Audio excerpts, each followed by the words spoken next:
I never thought the first time I'd step into the sheriff's office in that quiet corner of rural America would be to accuse a man I had never spoken to.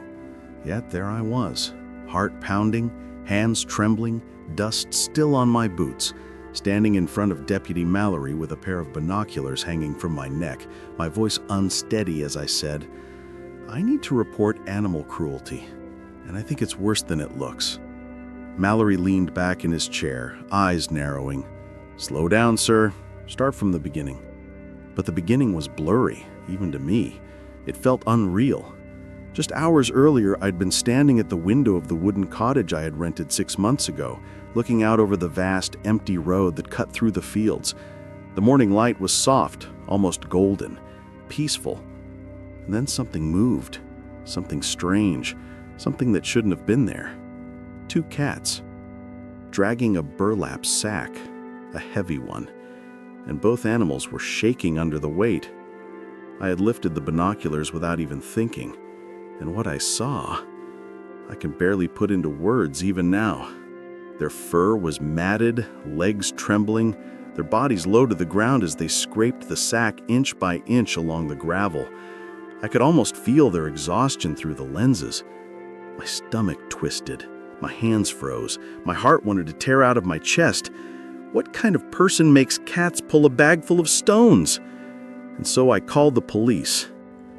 Now inside the sheriff's office, I was replaying everything I'd seen, struggling to keep my anger from spilling over.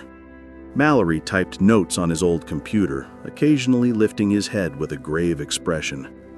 "You're sure it was a bag of stones?" he asked. "I saw them tipping over," I said. "I heard the clatter. And the cats, they looked like they were barely alive." Mallory tapped his pen. "We'll investigate. But out here, people don't take kindly to strangers accusing farmers. Are you prepared for that?" I swallowed hard.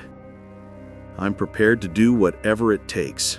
I wish I could tell you that the police solved everything right then, that the cats were rescued, that justice was immediate. But that isn't how life works in places where the land is wide and the people are stubborn. For the next few days, nothing changed, until it did. On the 3rd morning, the sound of scraping on gravel jolted me out of bed. I rushed to the window. There they were again, 2 cats, same ones, same trembling bodies, same sack. But this time, it looked even heavier, bulging on one side like someone had shoved extra stones inside. I felt sick. This wasn't just farm work, it was torture, and I couldn't stand by anymore. I pulled on my boots, grabbed the binoculars, and followed them. I kept a distance, staying behind the tall grass along the roadside. The cats dragged the sack slowly, painfully. Every few steps, one of them would collapse, only to be yanked back up when the other one tried to continue moving. They weren't working together, they were suffering together. Finally, they reached a dirt path that veered off toward the fields. A farm.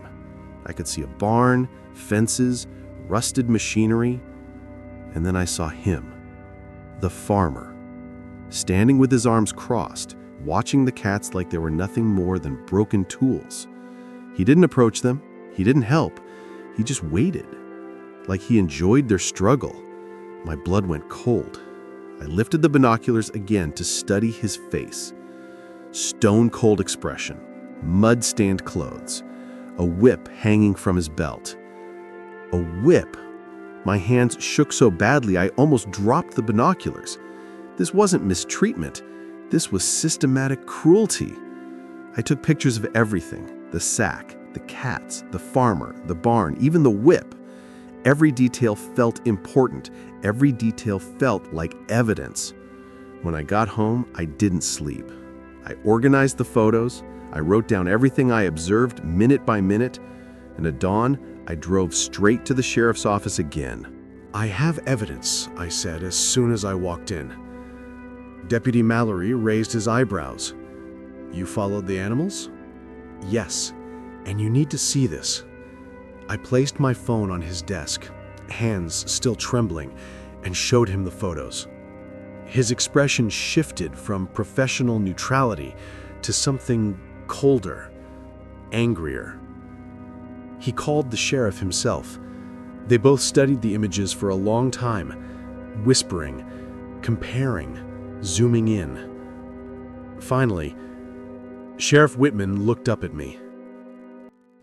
"This is serious. And you're sure you want to be involved?" I nodded without hesitation. "More than sure."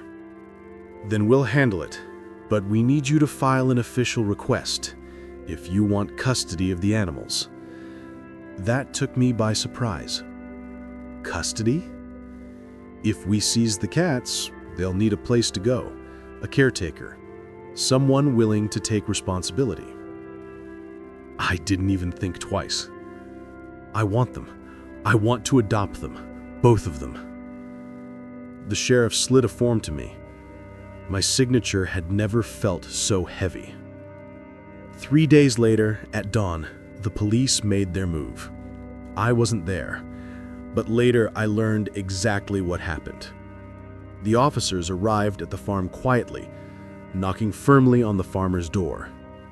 When he answered, they presented the photos, my photos, and the statements, my statements, and the adoption request. The farmer denied everything. Of course he did. Cruel men rarely admit cruelty. But the officers had already searched the property. They found the sacks, the stones, the harnesses made from rope, the whip. At that point, denial didn't matter. He was arrested on the spot, charged, fined heavily, and sentenced to several days in jail. And the cats? The cats were taken from the property, straight to me. When the officer brought them to my door, I almost broke down. They were so light, so fragile, so tired. One had a patch of missing fur on its back. The other limped. Both of them looked at me with eyes that were more human than any gaze I'd ever seen. Fear, pain, hope. Hope broke me the most. I knelt down and whispered, "You're safe now, I promise." And I meant every word.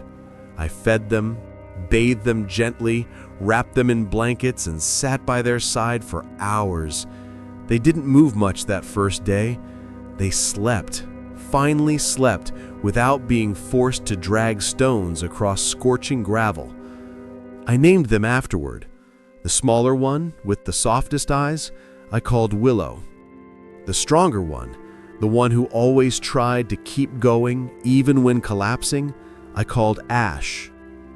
Ash and Willow, a pair of survivors. They learned to trust again. They learned to play. They learned what affection was. And so did I. People think saving animals is simple, but it changes you. I moved to that quiet rural town to escape the noise of the world, to find peace. Instead, I found two souls that had never known peace at all. Every morning now begins the same. Willow purring on my lap, Ash rubbing against my legs, both of them finally free, finally alive.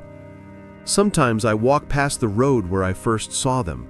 The gravel is the same, the fields are the same, but the world feels different, lighter, because cruelty exists, but so does courage, so does compassion, so does the choice to act when others look away.